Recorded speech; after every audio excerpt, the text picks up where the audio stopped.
In the headlines, Iran's foreign minister is categorically rejecting reports of back-channel diplomacy with Washington, asserting that Iran will not accept a ceasefire until its enemies are, in the words, permanently deterred.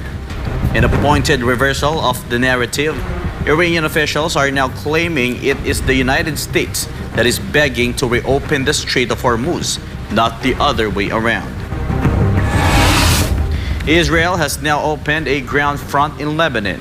The Israel Defense Forces officially expanding their forward defense area into southern Lebanon, marking the start of ground operations to neutralize Hezbollah threats along border.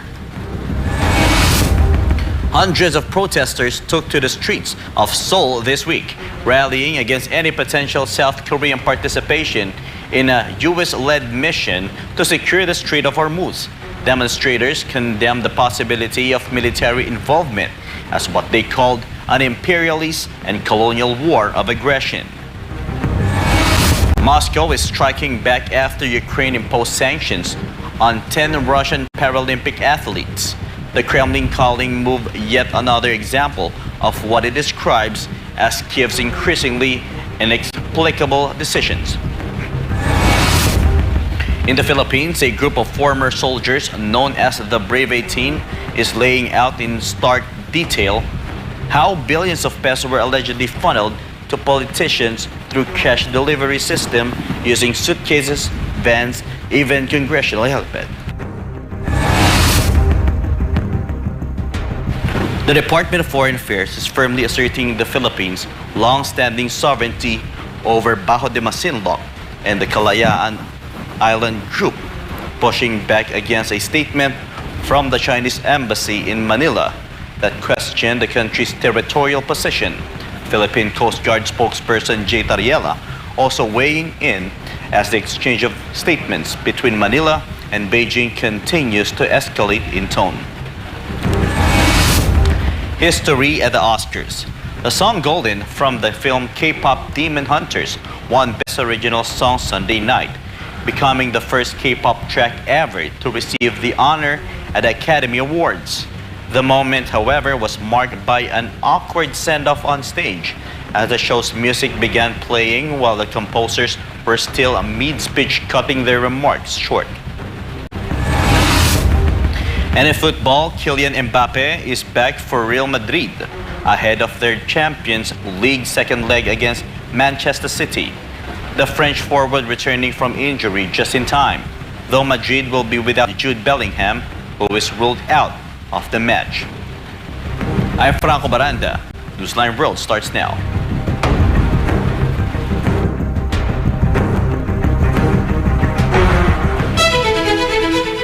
Iran's foreign minister has categorically rejected reports of back-channel diplomacy with Washington, asserting that Iran will not accept a ceasefire until its enemies are permanently deterred. MJ Mondihar files this report. At the Foreign Ministry headquarters in Tehran on Monday, Iran's top diplomat Abbas Araghchi delivered a message of total strategic resolve, dismissing rumors of a secret outreach to the Trump administration. The foreign minister emphasized that Iran is not seeking a temporary pause in hostilities, but a definitive end to what he calls American and Israeli aggression. Araghchi claimed that 15 days into the conflict, it is the United States that is growing desperate, alleging that Washington has resorted to asking its own adversaries to mediate the opening of the Strait of Hormuz. Araghchi framed the current conflict as a continuation of a year of unprecedented struggle, noting that the nation remains proud despite the martyrdom of Supreme Leader Ali Khamenei and hundreds of civilians and cadres. و همونطور که بارها گفتیم دیشب هم با شبکه CBS آمریکا مجدد تکرار کردم هیچ پیامی ارسال نکردیم تقاضای آتش بس نداریم ولی این جنگ باید خاتمه پیدا بکنه به صورتی که دیگر تکرار نشود این که ما میگوییم آتش بس نمیخواهیم نه به این دلیل که دنبال جنگ هستیم به این دلیل که این بار این جنگ باید به شکلی تمام بشود که دشمنان ما دیگر هرگز به فکر تکرار این حملات و این تجاوز نیفتند و من فکر میکنم تا همین الان هم درس خوبی فرا گرفتند. فهمیدند که با چه ملتی طرف هستند که در دفاع از خودش هیچ تردیدی نمیکنه و آمادگی داره که جنگ رو تا هر کجا که هست ادامه بده و به هر کجا که هست بکشه. The foreign minister's most pointed remarks were directed at the maritime blockade of the Persian Gulf. While President Trump has vowed that U.S. Navy escorts will reopen the Strait of Hormuz soon, Aralchi claimed that Washington is privately begging third-party nations, some of whom the U.S. considers enemies, to help negotiate a passage for American ships. He reiterated that while the strait remains open to friends, it will remain firmly closed to any nation collaborating with the U.S.-Israeli offensive. 15 روز که از جنگ گذشته برای امنیت تنگه هرمز متوسل میشن به کسانی که تا دیروز دشمن حساب میکردن. از کشورهای دیگه میخوان بیان کمک بکنن بهشون برای اینکه تنگه هرمز همچنان باز بمونه، که البته از نظر ما باز هست، فقط بسته است به روی دشمنان ما، به روی کسانی که به کشور ما تجاوز ناجوانمردانه را انجام دادن و متحدینشون. The human cost of the 15-day war continues to climb. Iranian officials now report up to 1,450 dead, while the U.S. and Israel have admitted to a combined 26 military fatalities. Despite the disparity in casualties and the epic fury strikes on its navy, Tehran's diplomatic stance suggests that the new leadership under Mojtaba Khamenei is doubling down on a war of attrition. As global energy prices remain at historic highs, the lesson Arachi claims the West has learned is still being written in the volatile waters of the Middle East. Reporting for Newsline World, this has been MJ Mondeha, SMNI News. Trump has declared a major naval victory in the Persian Gulf, claiming U.S. forces have sunk more than 30 Iranian mine-laying vessels. The U.S. president asserted that Iran's capacity to blockade global commerce is nearing zero, while simultaneously ramping up pressure on nations like Japan and China to join a maritime coalition to protect their own energy interests. This report from Almar Forsuelo.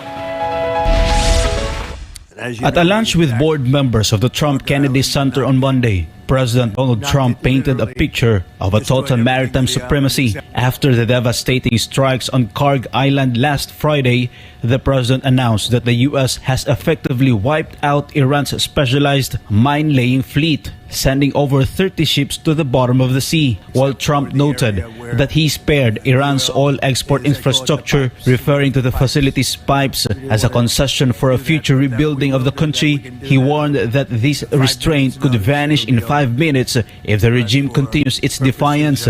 We are aggressively dismantling Iran's defense industrial base, and ability to rebuild its missiles and drone capability is getting down to close to zero. And we're hammering their capacity to threaten commercial shipping in the Strait of Hormuz, with more than 30 mine-laying ships destroyed. We hit, to the best of our knowledge, all of their mine-laying ships. Now they can put them on other types of ships, I guess, and drop them in. But we don't know that any have even been dropped in. We're not sure that any have been. That's a big negative for them if they do it. It's a form of suicide. But we don't know that they have dropped any in. But we've hit all 30 of their ships and destroyed them. They're all at the bottom of the sea. Despite the reported military success, Trump expressed growing frustration with global partners who rely on the Strait of Hormuz far more than the United States. He pointed out that while the U.S. is energy independent, nations like Japan, China, and South Korea receive the vast majority of their oil through the checkpoint. This follows his weekend ultimatum to NATO, where he suggested a very bad future for the alliance of member states do not contribute to the coalition of 7 currently being assembled to escort tankers through the waterway. We strongly encourage other nations whose economies depend on the Strait far more than ours. You know, we get less than 1% of our oil from the Strait, and some countries get much more. Japan gets 95%, China gets 90%. Many of the Europeans get quite a bit. South Korea gets 35%. So we want them to come and help us with the Strait. We have it in very good shape. The Iranian leadership, however, maintains that the blockade is a matter of sovereignty. Foreign Minister Abbas Araghchi reiterated that the strait is closed to enemies and any who collaborate with them. With 20% of the world's daily oil supply hanging in the balance, the U.S. is moving to prove that Iran's grip of steel has been broken by force. As the president prepares to deploy naval escorts very soon, the question remains whether the remaining IRGC forces will attempt what Trump called a form of suicide by attacking the incoming U.S. fleet. Reporting for Newsline World, Almar Forsualo, SMNI News. Admiral Brad Cooper, commander of U.S. Central Command, has declared that Operation Epic Fury is successfully dismantling Iran's military-industrial base. Carla Abellana reports. 16 days into the conflict, the United States Central Command has shifted from active defense to the total systemic dismantling of Iran's military infrastructure. Admiral Brad Cooper revealed on Monday that U.S. and partner forces have conducted over 6,000 combat flights, maintaining total air superiority. Cooper also revealed the destruction of over 100 Iranian naval vessels and multiple drone factories, even as President Donald Trump warns NATO allies of a very bad future if they failed to join a new maritime coalition to reopen the Strait of Hormuz. The admiral presented before and after satellite imagery showing the total destruction of naval drone storage facilities near the Strait of Hormuz and a major attack drone factory in Tehran. Last Friday, a large-scale strike on Karg Island reportedly wiped out 90 military targets, including storage bunkers for naval mines intended for the blockade. We're also zeroed in on dismantling Iran's decades-old threat to the free flow of commerce through the Strait of Hormuz. Through a combination of air, land, and maritime capabilities, we have successfully destroyed over 100 Iranian naval vessels, and we aren't done. We will continue to rapidly deplete Iran's ability to threaten freedom of navigation in and around the Strait of Hormuz. The military success comes amid a growing diplomatic rift within the West. On Sunday night, President Trump issued a blunt appeal to allies attempting to assemble a coalition of 7 to forcibly reopen the Strait of Hormuz. However, with key partners like the UK and France showing hesitation, the president warned that NATO's future is at stake if help is not forthcoming. The urgency follows what Admiral Cooper described as a reckless Iranian campaign of terror, claiming Tehran has launched over 300 attacks on 12 different countries in just 2 weeks, including the recent use of cluster bombs on civilian neighborhoods in Tel Aviv. In just the last few days, the Iranian regime launched a reckless attack against civilian neighborhoods in Tel Aviv with cluster bombs, an inherently indiscriminate type of munition. We join countries across the region in condemning this aggression, and we stand shoulder to shoulder with our partners in bolstering our own defenses. Despite the reported decimation of its fleet, Tehran remains defiant. Foreign Minister Abbas Araghchi reiterated that while the strait handles 20% of global oil traffic, it will remain closed to any hostile countries cooperating with the U.S. With 50,000 U.S. personnel now deployed in what is being described as a 24/7 logistics masterpiece, the White House is betting that the lion's roar will eventually break the blockade, with or without its traditional European allies. Reporting for Newsline World, Carla Abellana, SMNI News. Israel's defense forces have officially expanded their forward defense area into southern Lebanon, marking the start of ground operations to neutralize Hezbollah threats. At the United Nations, Israel's ambassador that the time for pretending diplomacy is working has ended, citing Beirut's inability to enforce security agreements as the catalyst for the escalation. This report. Overnight, the conflict in the Middle East reached a critical new phase as Israeli boots hit the ground in southern Lebanon. Ambassador Danny Danon confirmed the expansion of the forward defense area, asserting that the move is essential to dismantle immediate terrorist threats that the Lebanese government has failed to restrain despite multiple diplomatic commitments. Dannon pointed to the flagrant violation of UN Security Council Resolution 1701, noting that Hezbollah has continued to operate and fire rockets from south of the Litani River, an area that was supposed to be weapon-free under the November 2024 ceasefire. Israel cannot sit back and pretend diplomacy is working. Since the ceasefire in November 2024, the Lebanese government has not done what it needed to do to dismantle Hezbollah. Lebanon must restrain Hezbollah now, or we will. Turning his attention to Tehran, Dannon dismissed recent claims by Iranian Foreign Minister Abbas Araghchi that Iran has avoided civilian targets. He listed the widespread destruction of homes, airports, and energy infrastructure across the Gulf as proof of the regime's disconnected from reality. The ambassador also highlighted growing cracks within the Iranian regime, questioning the whereabouts of the new supreme leader, Mojtaba Khamenei, who has yet to appear in public. Amid reports of security force defections, Dannon warned that without this preemptive war, Iran's missile arsenal would have grown to rival major global powers by 2027. Where is this new supreme leader? Where is he? He hasn't appeared in public. Leaders and members of the security forces are defecting. And while they hide, they continue to fire missiles from behind civilians like the cowards that they are. Israel will press forward until our objectives are achieved. Without action, Iran's surface-to-surface missile arsenal could have reached 8,000 missiles by 2027. That would rival the largest missile stockpiles held by major powers. Israel will not wait for that threat to materialize.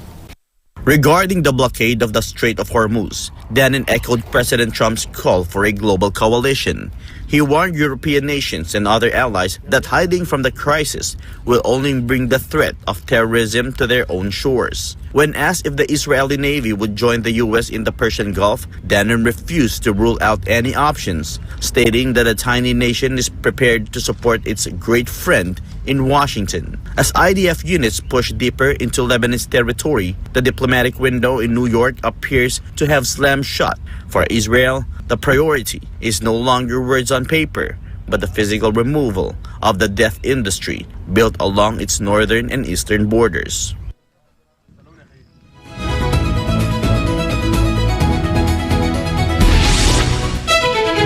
Moscow is hitting back after Ukraine imposed sanctions on 10 Russian Paralympic athletes, with Kremlin calling the move another example of Kiev's increasingly inexplicable decisions.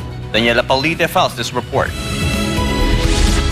Ukrainian President Vladimir Zelensky signed the sanctions on March 15th, targeting 48 companies from Russia and Iran, 130 individuals, and 10 Russian Paralympians, whom Kiev accuses of justifying Russian aggression and spreading propaganda. The move comes after Russian athletes competed under their national flag at the Milan Cortina Games, their first time doing so since 2014, after the International Paralympic Committee lifted its ban last September. But Kremlin spokesperson Dmitry Peskov dismissed the sanctions in typically dry fashion. Вы знаете, наверное, нет смысла комментировать каждый шаг киевского режима, тем более, что большинство этих шагов зачастую не поддаются действия киевского режима, которые не способны бросить хоть какую-то тень на столь успешное выступление. Peskov also addressed the stalled peace process, saying Trump has not lost interest in mediating between Moscow and Kiev, and that Russia is waiting for the next round of talks. He suggested the U.S. president's repeated calls on Zelensky to accept a deal signal where Washington sees the main obstacle. Не терял, более того, он рекомендует, настоятельно рекомендует президенту Зеленскому пойти на сделку, и из этих заявлений следует, что именно украинская сторона является основным тормозом. The most recent round of Russia-Ukraine-US talks took place February 17 and 18th. Both sides described the negotiations as tough but substantive, with no breakthrough announced. Reporting for Newsline World, Daniela Paulita, SMNI News. Hundreds of protesters rallied in Seoul this week against the possibility of South Korea joining a U.S.-led mission to secure the Strait of Hormuz, denouncing the potential military involvement as an imperialist and colonial war of aggression. Paul Montibon has a story. Large groups of protesters gathered in central Seoul this week to oppose the idea of South Korea joining a U.S.-led effort to secure the Strait of Hormuz amid the ongoing conflict involving Iran. Demonstrators held signs and chanted slogans condemning what they described as imperialist and colonial war aggression, saying Seoul should not contribute military support to a foreign conflict. 이란 미국과 이스라엘의 이란 전쟁은 제국주의적 식민주의적인 침략 전쟁입니다. 전쟁이 장기화돼서는 안 되고요. 한국군이 파병을 하게 되면 전쟁이 장기화되고 그 피해가 더 커지고 그 학살과 점령을 정당화하는 것이기 때문에 참 수가 없어서 이렇게 나왔습니다. The protest took place outside the U.S. Embassy and other key areas of the capital, reflecting public unease and political debate over whether South Korea should commit forces or warships in support of international efforts to keep the strategic shipping route open. Many activists also expressed broader criticism of military involvement abroad and called for prioritizing peace and diplomacy. 일단 이런 미친놈 하는 생각이 들었고요. 지가 전쟁을 이렇게 막 마음대로 일으켜놓고 다른 나라를 끌어들여서 그 책임을 나누려고 하는 것, 책임은 전쟁을 일으킨 당사자들이 책임을 전혀 지지 않고 전쟁을 당하는 나라 그리고 다른 나라들을 끌어서 그 책임을 나누려고 하는 것에 부당하다고 생각을 합니다. South Korean officials have so far not committed to sending troops or vessels, saying they are seeking national consensus and careful discussions before deciding how to respond to U.S. President Donald Trump's calls for allied support to protect the strait. Global attention remains focused on the Gulf region as diplomatic and military pressures continue to mount, with many nations weighing the implication of deeper involvement in the escalating conflict. Reporting for Newsline World, this has been Paul Montibon, SMNI News. Brazilian President Luiz Inácio Lula da Silva is calling for greater regional integration, throwing his support behind Bolivia's bid to join the Mercosur trade bloc. Carlo de la Peña reports. Brazilian President Lula da Silva is pushing for deeper Latin American integration. He made the remarks at the Palácio do Planalto in Brasilia during a state visit by Bolivian President Rodrigo Paz, using the occasion to push for expanded trade ties between the two neighbors.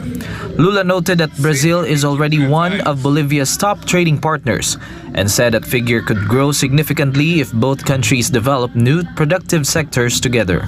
He also pointed to the business delegation accompanying Paz, saying private sector dialogue between the two countries is essential to driving bilateral trade forward. On Mercosur, Lula was unambiguous. A adesão da Bolívia ao Mercosul representa passo histórico. O Mercosul se fortalece e nos dá mais autonomia estratégica diante das instabilidades do mercado global. Com a Bolívia, o Mercosul deixa de ser projeto restrito ao Cone Sul e passa a se consolidar como verdadeiro eixo de integração continental. Integração que ainda conta com instrumentos importantes como a CELAC.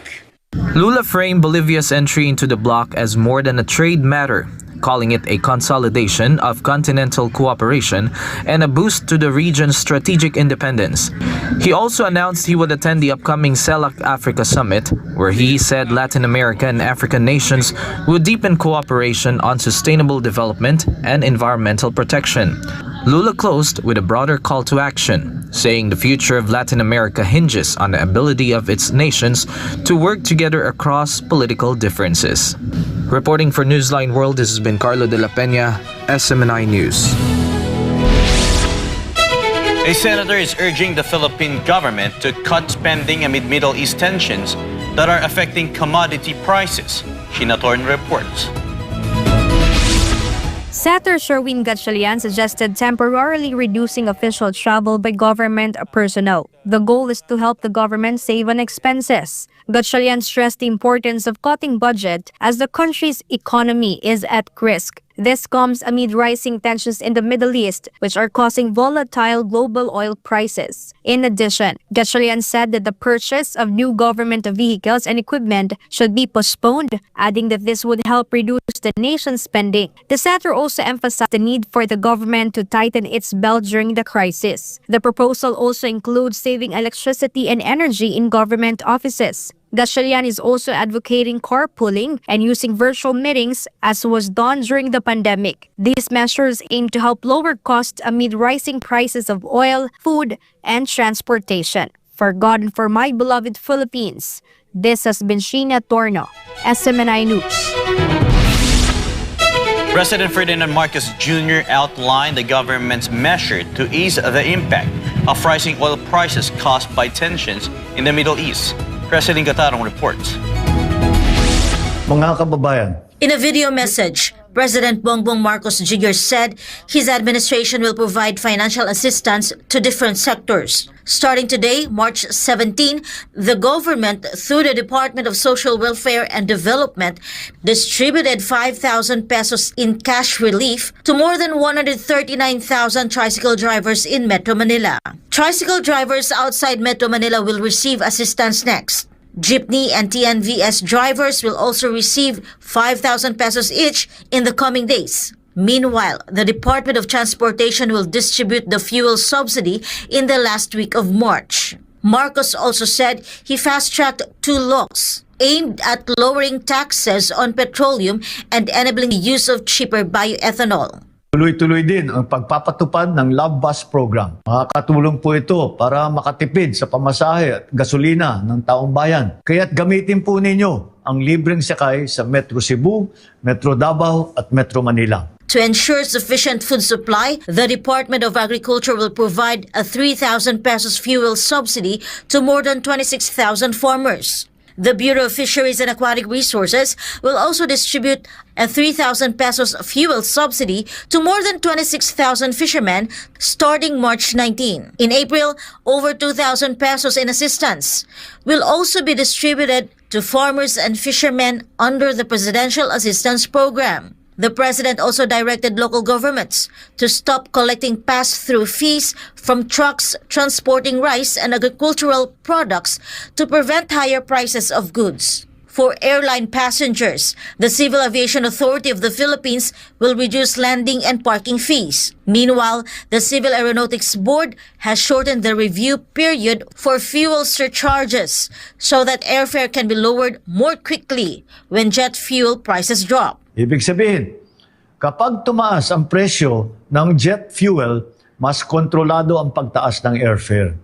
At kapag bumaba naman ang presyo ng jet fuel, mas mabilis ding bababa ang pamasahe. The President also reminded schools that no fees should be collected from students in public schools during graduation ceremonies. Starting March 25, the Department of Education will launch the DepEd Servicio Fair to bring government services and job opportunities closer to students and graduates. Marcos called for unity and cooperation to overcome the oil price crisis. Mga kababayan, ngayon higit kailanman, kailangan natin ang pagtutulungan ng bawat isa. Walang iwanan, walang maiiwan sa pagharap natin sa hamong ito. Asahan ninyo ang patuloy namin paggawa ng mga hakbang upang maibsan ang mabigat na epekto ng kaganapan sa gitnang silangan sa taong bayan. Reporting for Newsline World, this has been President Gatarong, SMNI News. A new digital platform is now available for overseas Filipino workers in distress, launched by the recruitment agency's Crisis Body, as tension in the Middle East continued to escalate. Carla Abellana for more details. The Recruitment Industry Crisis Coordination Council, or RICCC, soft-launched a digital crisis monitoring platform last Monday, March 16th. The platform is designed to track the condition of OFWs during emergencies abroad. The RICCC is composed of groups from the private recruitment industry, including the Philippine Association of Service Exporters Incorporated, or PASEI. Kami yung nag-initiate na mabuo, lahat kami ng industriya ng nasa recruitment agency ng land-based para ma-monitor namin ang ating mga OFW na nasa Middle East, especially in this time of Middle East conflict, no?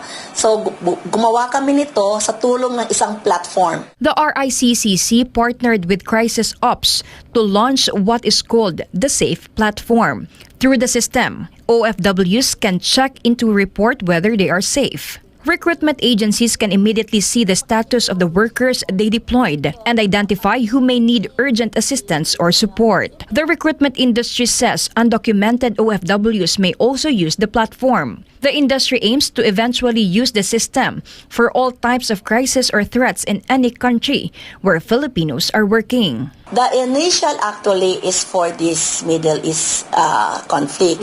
But eventually, we really want this platform to be like an extension for our monitoring for our OFW. As you know, we are obliged na to monitor our own. Here is how OFWs can access the SAFE platform in just 6 steps. Step 1. Open an internet browser on your phone or computer. Step 2.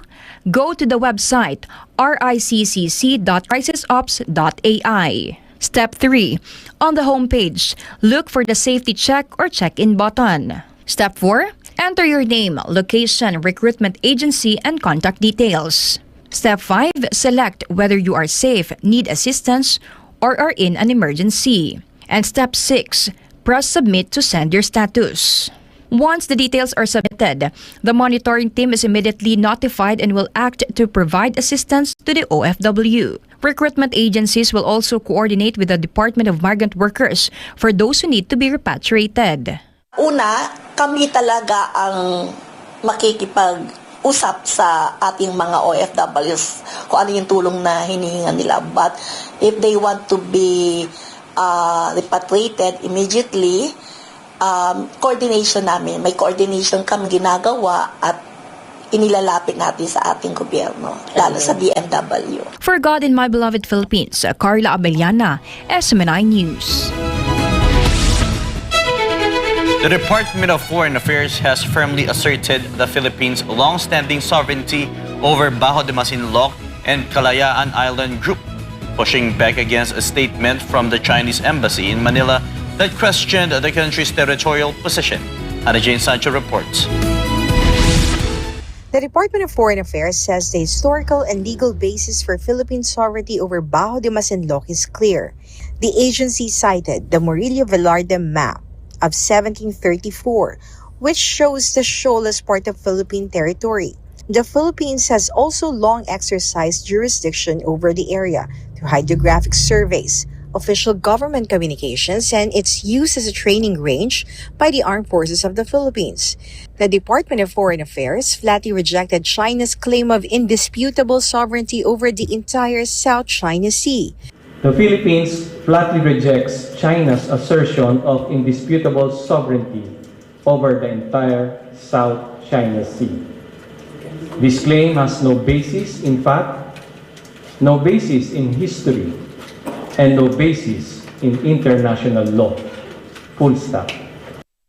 Meanwhile, the Chinese embassy in Manila posted on social media a 1990 letter from then-Philippine Ambassador Bienvenido A. Tan Jr., presenting it as supposed proof that the Philippines does not hold sovereignty over Scarborough Shoal.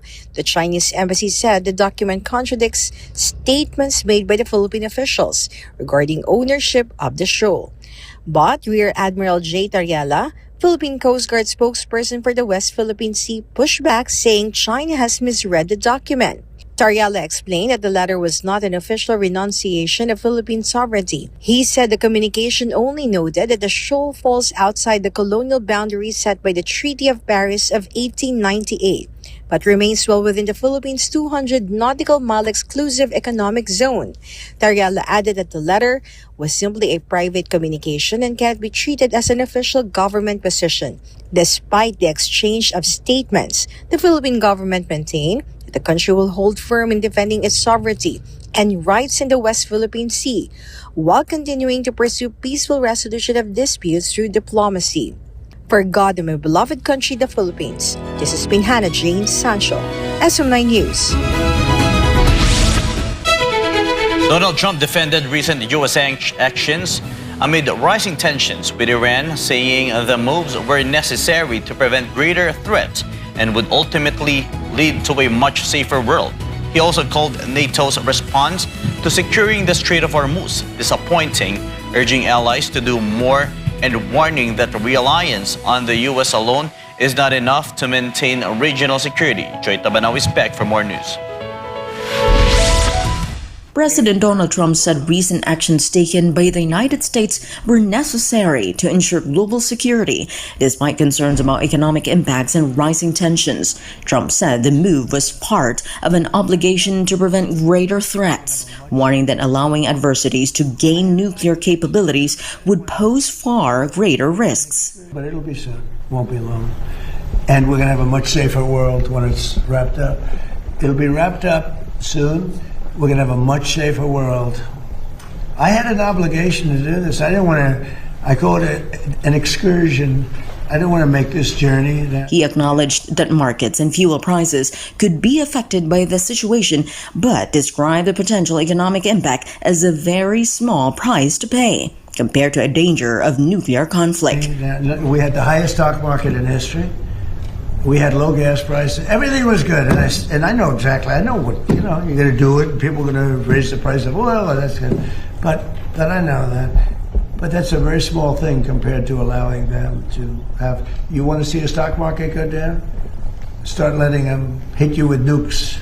I thought it was going to go down much more, if you want to know the truth. I assumed that it was going to go down much more, only because people don't understand. Trump characterized the geopolitical situation as a high-level chess game, saying world leaders involved in the conflict are highly strategic and intelligent players navigating complex international dynamics. The U.S. president also criticized NATO allies, lies on Sunday, for failing to provide assistance in securing the Strait of Hormuz, describing the response as disappointing. Trump said countries benefiting from the vital oil shipping route should contribute more to ensure its safety amid escalating tensions with Iran.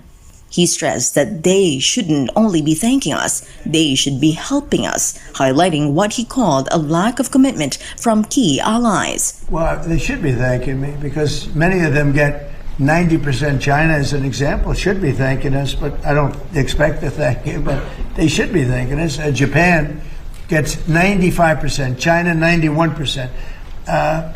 Many of the countries, South Korea gets a tremendous percentage of their oil and therefore their energy from the straits, or as they call it, the strait. They should be not only thanking us, they should be helping us. What does surprise me is that they're not eager to help. There are a couple. We'll be announcing some names soon. There are some. Several European NATO members, including Germany, France, and the UK, have so far declined to send warships, favoring diplomatic approaches and cautioning against military involvement far from their territories. But there are some countries that greatly disappointed me. And I'm the one that got them to pay from 2% to 5% of GDP, NATO. And I get along great with those countries in NATO, but I always said, the problem with NATO is we'll always be there for them, but they'll never be there for us. And we spend trillions and trillions of dollars on NATO to defend other countries. And I always said, but if it ever comes time to defend us, they're not going to be there. Many of them would not be there. And we're going to have to start thinking more wisely in this country. If some of these countries that we've been good to for years, and maybe more important than that, Some of these countries that get 90% and 95% of their energy from Hormuz, the Strait. Trump warned the continued reluctance from allies could jeopardize NATO's credibility and weaken collective defense as the U.S. urges more proactive measures to protect global energy routes amid the Middle East crisis. This has been Joy Tabanao, your global citizen correspondent reporting for Newsline World.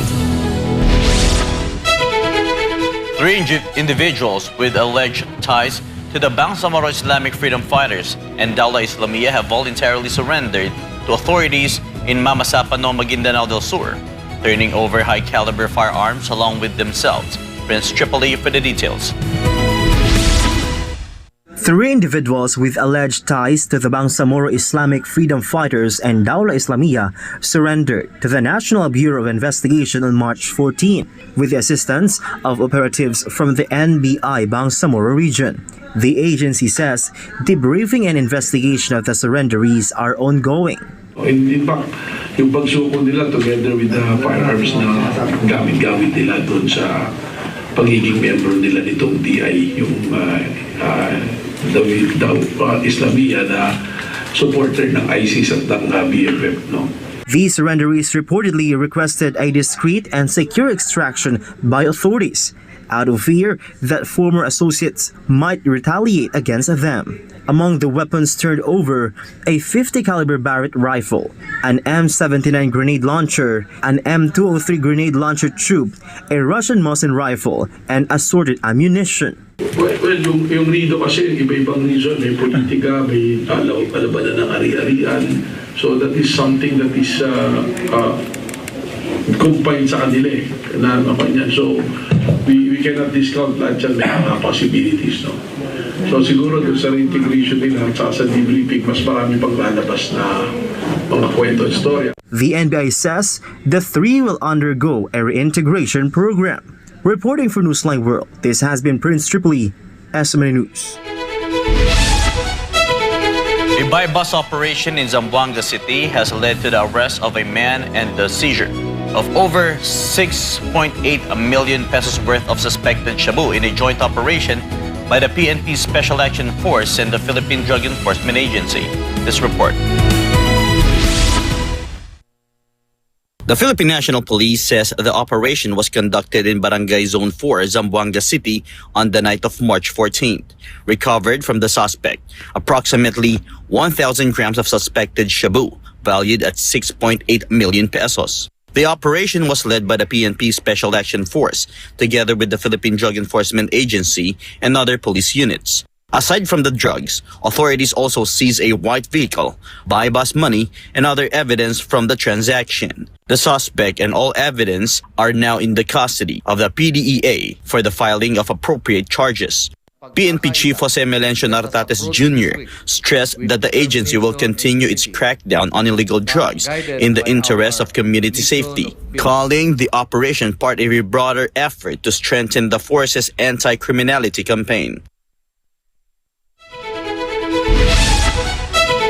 A group of former Philippine soldiers known as the Brave 18 is laying out in detail how billions of pesos were allegedly funneled to politicians through a cash delivery system using suitcases, vans, and even congressional helipad.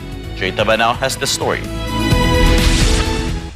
In an exclusive interview with online journalist known as the Banateros, the group, former soldiers and security personnel of businessman Zaldico, pushed back hard against claims that moving billions in cash by suitcase over 5 years was impossible.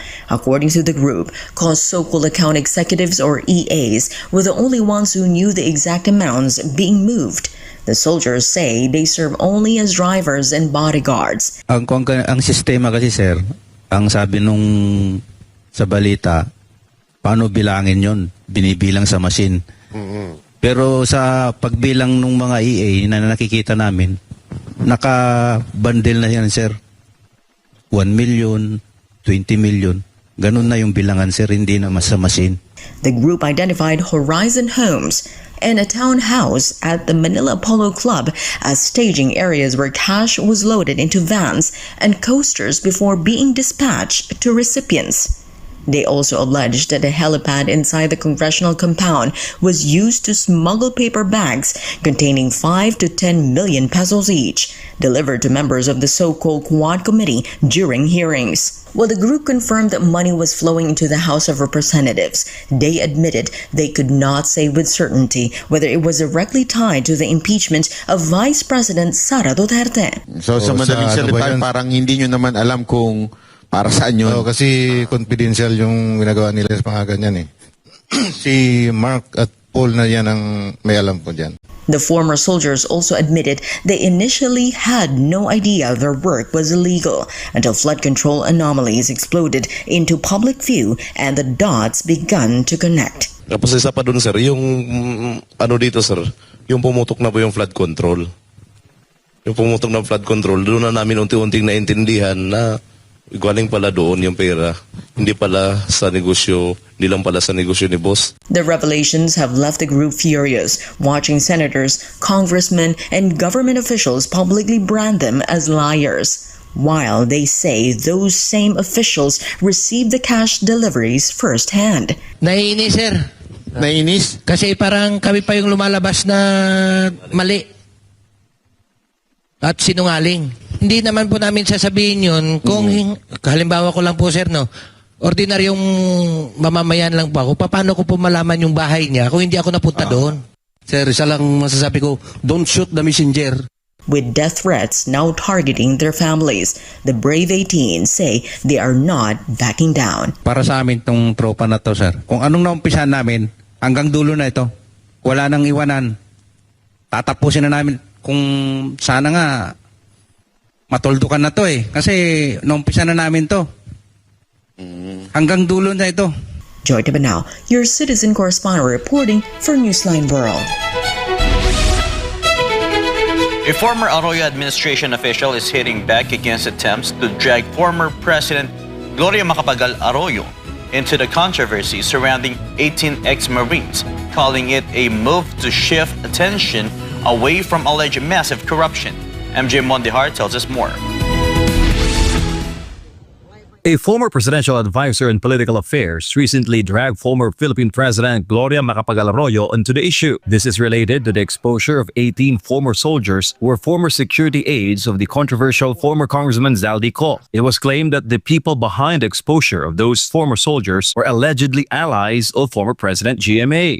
Una sa lahat, alam mo si Secretary Ronald Llamas, kaibigan ko yan. And alam ko na alam niya na napakasama ng korupsyon na nangyari. At alam ko rin na ang ginagawa niya ay ilihis yung sitwasyon o yung issue sa parang usaping politika. Pero hindi yun ang problema eh. Ang problema natin ay yung korupsyon na nangyayari sa ating bansa.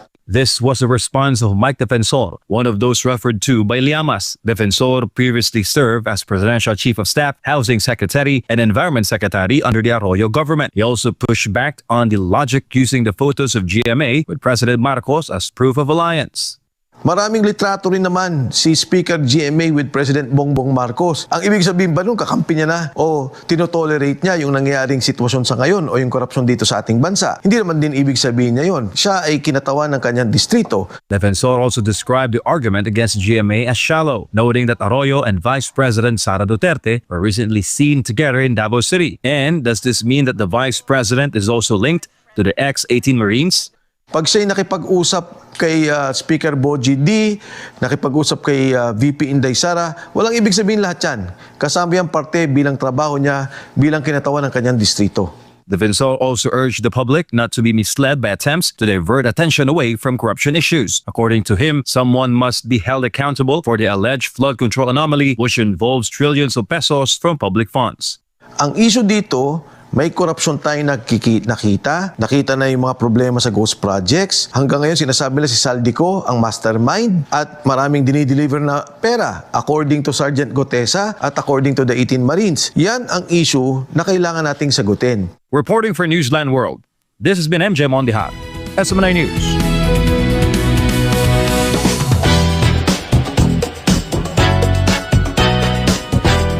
The song Golden from the film K-pop Demon Hunters made history at the Academy Awards on Sunday night after winning Best Original Song, becoming the first K-pop track to ever receive the honor. Meanwhile, actor Timothy Chalamet was left disappointed after missing out on the Best Actor award at the Academy Awards, despite being widely tipped to win for his performance in Marty Supreme. Andrea Santos for the updates. The song Golden from the film Cave of Demon Hunters has won the Best Original Song Award at the Academy Awards on Sunday night. The track was written by EJ, Mark Sonnenblick, Jong-gyu Kwak, Yoo-han Lee, Hee Dong-nam, Jong Hoon-sun, and Teddy Park, marking their first Oscar nomination and win for all 7 songwriters. The victory also marks a historic milestone as Golden became the first K-pop song to ever win in the Best Original Song category at the Oscars. The songwriters behind the hit track Golden from K-pop Demon Hunters were cut off while delivering their acceptance speech at the Academy Awards on Sunday night. The composers were still speaking when the show's music began playing, signaling them to wrap up the remarks and leave the stage. Despite the abrupt moment, the award winners later continued and completed their message while speaking with members of the media in the press room after the ceremony. Actor Timothy Chalamet reportedly struggled to maintain his confident persona after missing out on the Best Actor award at the Academy Awards. Heading into the ceremony, the 30-year-old star had been widely considered a strong favorite to take home the trophy for his leading role in the film Marty Supreme. Despite anticipation surrounding his performance, the award ultimately went to another nominee, leaving fans and industry watchers surprised by the outcome. Chalamet's performance in Marty Supreme had received widespread praise throughout the awards season, with many critics highlighting his portrayal as one of the standout performances of the year. And that's all for now. I'm Andrea Santos bringing you the latest showbuzz.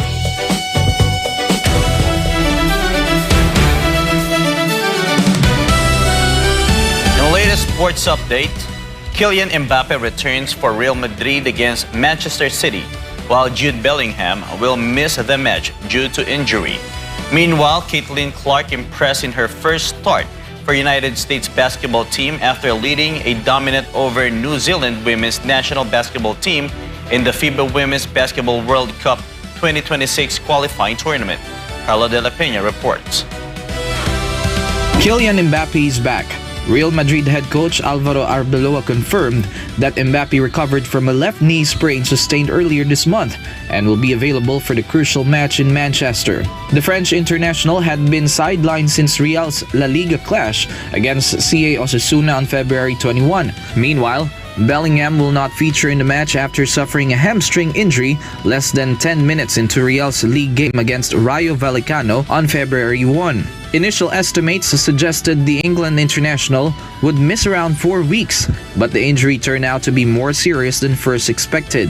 Despite being ruled out, the 22-year-old midfielder traveled with the squad to support his teammates and continue light training as he works toward full recovery. Real Madrid head into the second leg with a commanding advantage after a 3-0 victory in the first meeting at the Santiago Bernabeu, where midfielder Federico Valverde delivered a first-half hat-trick. The Spanish side could have extended their lead further, but Manchester City goalkeeper Gianluigi Donnarumma denied a penalty from Vinicius Jr. early in the second half.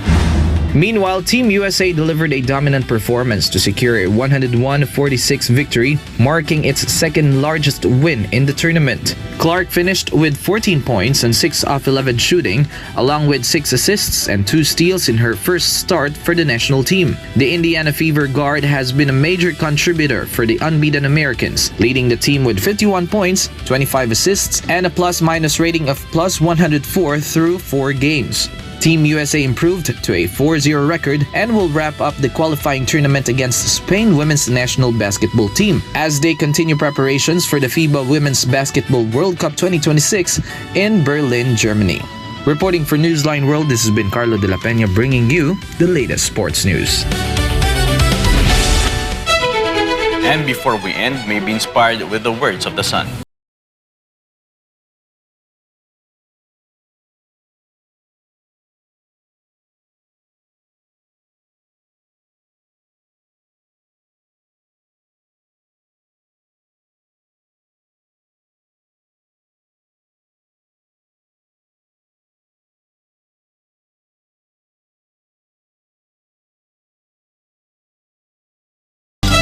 And that's all for this edition of Newsline World. For God and my beloved country, the Philippines, I'm Franco Baranda. Thank you for watching. Goodbye.